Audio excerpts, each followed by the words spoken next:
kata-kata yang punya logika. Bagi yang tidak punya logika, skip aja. Salah satu keputusan terpenting dalam reshuffle kabinet kali ini adalah penunjukan Gus Yakut Khalil Qomas sebagai Menteri Agama. Saya tidak ingin mengatakan penunjukan 5 menteri lain tidak penting, tapi penunjukan Gus Yakut memiliki makna khusus. Gus Yakut adalah semacam sosok panglima yang bisa memimpin perang untuk menghabisi salah satu ancaman terbesar bagi bangsa Indonesia, kaum Islamis radikal. Saya tidak ingin membesar-besarkan dia. Walau dia adik kelas saya ketika kuliah di FISIP UI, saya tidak mengenal dekat dia. Namun penunjukan Gus Yakut jelas merupakan signal kuat dari Presiden bahwa di sisa masa kepresidennya, radikalisme di Indonesia akan terus dilumpuhkan. Presiden tahu waktu dia nggak banyak. Masa kepresidennya hanya tinggal 3,5 tahun. Dan memerangi radikalisme dalam waktu sependek itu tidaklah mudah. Indonesia sedang bergerak menuju salah satu negara raksasa di dunia. Banyak analis memperkirakan pada 2024 Indonesia akan menjadi satu dari 5 besar ekonomi dunia. Tapi kesejahteraan yang diidamkan itu akan hancur kalau kita membiarkan Indonesia terpecah gara-gara agama. Islamis radikal adalah musuh bersama.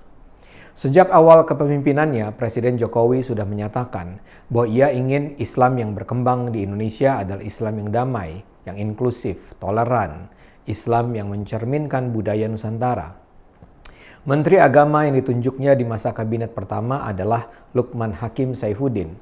Ketika itu, Lukman sudah mencoba memulai pengembangan Islam pluralis dengan rencana menyelenggarakan festival membaca Al-Quran dengan lagam Nusantara. Namun ketika itu kondisinya belum memungkinkan. Lukman dan Jokowi diserang total, festival tersebut batal. Jokowi terpaksa mengalah karena pijakan kakinya belum kokoh. Dan mungkin kemudian dia dengan galau menyaksikan betapa gerakan-gerakan Islamis radikal terus berkembang dengan cara yang menakutkan. Pemenjaraan Ahok adalah bukti nyata kebengisan para radikal. Namun Jokowi bukan pria penakut. Barangkali ketika itu dia terkesan berkompromi, tapi dia sebenarnya sedang menghimpun kekuatan untuk memukul balik. Dan niat baiknya ternyata didengar Tuhan. Perlahan tapi pasti Jokowi berhasil mengendalikan kaum radikal. Hizbut Tahrir Indonesia sudah dibubarkan. Nasib FPI dibiarkan terkatung-katung. Berbagai perguruan tinggi negeri yang sebelumnya dikuasai kaum Islamis radikal diganti rektornya. Cara Presiden menghadapi Rizik Syihab yang diklaim sebagai imam besar umat Islam patut diacungi jempol. Mula-mula Rizik dipaksa untuk mengasingkan diri selama bertahun-tahun karena kasus chat mesumnya. Di dalam negeri, tanpa kehadiran Rizik selama lebih dari 3 tahun, FPI seperti anak ayam kehilangan induk. Ketika Rizik pulang, semula dia nampak seperti akan dibiarkan bergerak liar. Tapi kemudian hanya dalam bilangan hari, nasib Rizik dan FPI mengalami pembalikan yang tidak terbayangkan.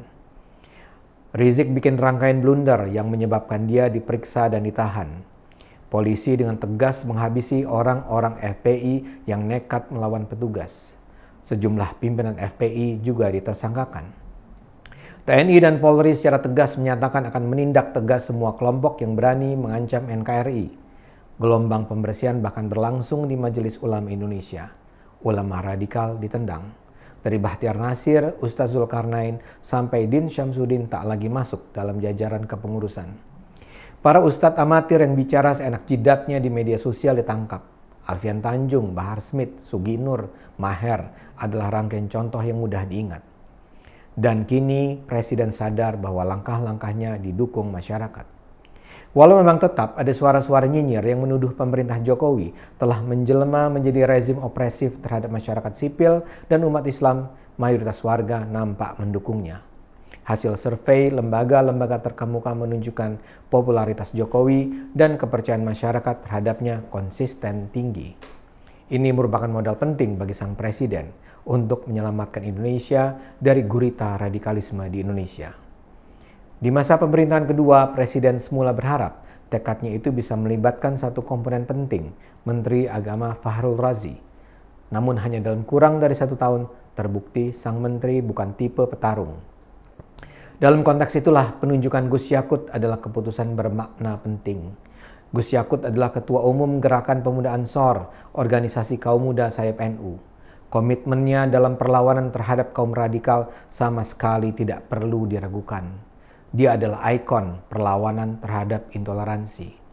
2 tahun lalu Gus Yakut dituduh bertanggung jawab atas pembakaran bendera HTI di Garut. Dia secara terbuka mengajak masyarakat memerangi FPI. Dia mengecam gagasan NKRI bersyariah. Pengalaman politiknya pun tidak dangkal. Dia pernah jadi wakil Bupati Rembang dan menjadi anggota DPR 2014-2019 dan 2019-2024. Ia dikenal sebagai tokoh yang memobilisasi anggota GP Ansor menjaga gereja saat perayaan Natal.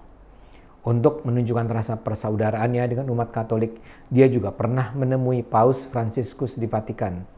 Fotonya bersama Paus kemudian diunggah di media massa dan media sosial. Dan pidato singkatnya setelah diangkat sebagai Menteri Agama menunjukkan bahwa baginya perlawanan terhadap kaum radikal akan menjadi agenda utama. Dia secara jelas mengatakan agama tidak boleh dijadikan alat politik untuk menentang pemerintah dan merebut kekuasaan.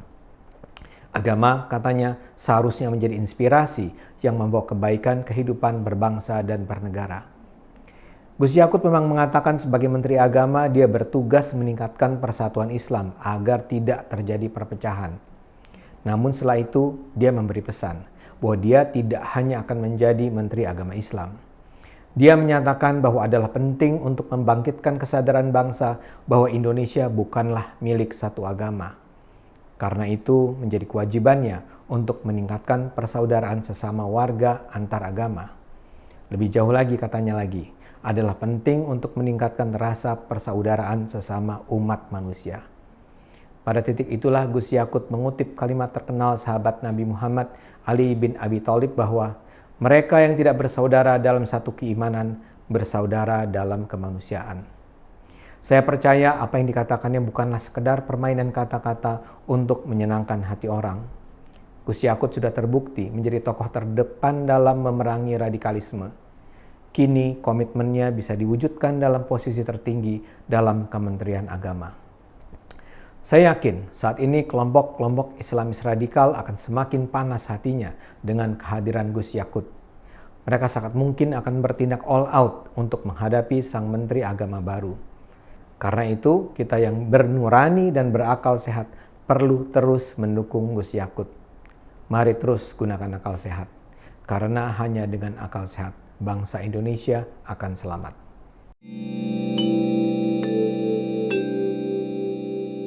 Video ini hanya untuk mereka yang punya logika. Bagi yang tidak punya logika, skip aja.